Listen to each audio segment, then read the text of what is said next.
The definition of hypocrisy is when you can't live up to your own standard. So you have imposed a zero tolerance policy that is resulting in the highest rate of revocations in 16 years, and you wouldn't be able to meet your own zero tolerance policy because you lose stuff you're supposed to keep, and then you keep stuff that it's illegal to keep. Gentleman yields back. Gentleman from Florida is recognized. How many guns has the ATF lost? I'm not sure I understand the question.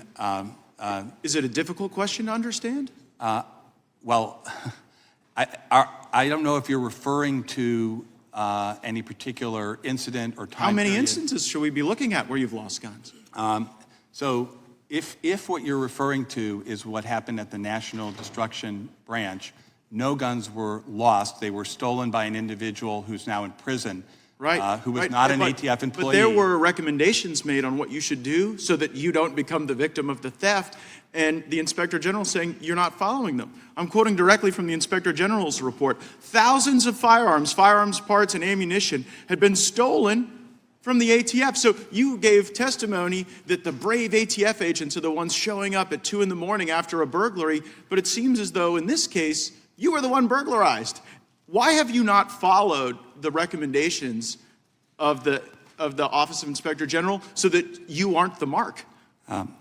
Again, I want to say that it is brave women men and women of ATF who do this. That's not a Well, I know what they're that's doing. a I know what they're reality doing. every They're getting robbed on one hand, so you can't keep a hold of the guns you're supposed to have. But then you do keep a hold of a bunch of stuff you're not supposed to have a hold of. The GAO report, firearms data, ATF did not always comply with the Appropriations Act restriction and should better adhere to its policies. As a result of breaking the law, didn't you guys have to go and delete like 250,000 records that you illegally kept?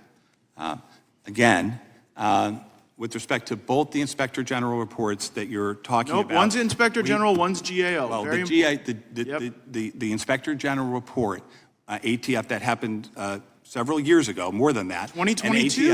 And ATF has, the report came out, but the theft, and ATF has implemented numerous different safety measures with respect to the National Destructive Branch. Well, I mean, I'm reading to you from the report from last year, Mr. Director. We found that the NDB staff does not currently in 2022, adhere to established operating procedures in place to mitigate risk of firearms being lost and stolen. So I guess that shows an ATF that is not functioning correctly and is not responding to the problems you create. You keep records you're not supposed to. It was 250,000 of them you had to delete, right?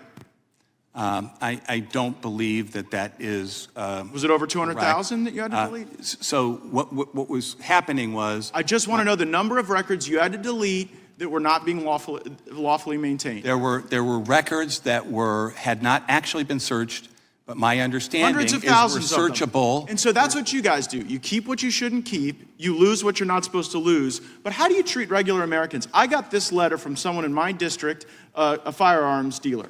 I have been a firearms dealer for 46 years. For 46 years, I've had a good relationship with law enforcement. Then came the ATF's zero tolerance policy. 2 years ago, while in the process of selling a firearm to a customer, I completed their background check using Florida's FDLE firearm purchasing program. The background check was uneventful, and FDLE rendered an approval number. Some months later, during an ATF audit, I was told the background check was now a non-approval. Even though FDLE made the error, it was on my paperwork, so ATF deemed it a willful error. After completing close to 50,000 background checks over 46 years, why would I willfully ignore this background check? The answer is simple. I did not, but the ATF has revoked my license, ended my career, and my livelihood. So I guess the question is, why should you be able to destroy the life of one of my constituents over a technicality where they weren't even at fault, when you all lose thousands of guns and illegally keep hundreds of thousands of records?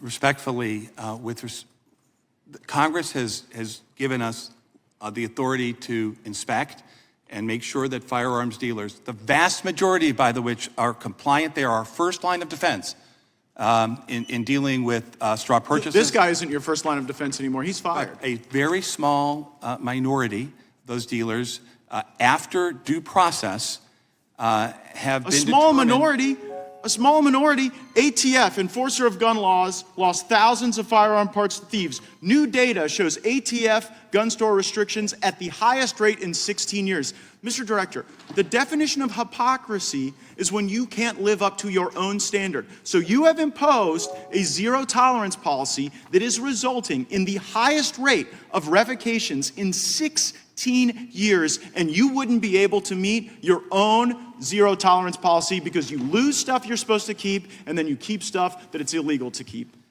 And by the way, I am one of those MAGA Republicans that would defund your salary, your agency, and I think all these good things that you say exist could happen with those folks at the local and state level, and this is a terrible abuse of power.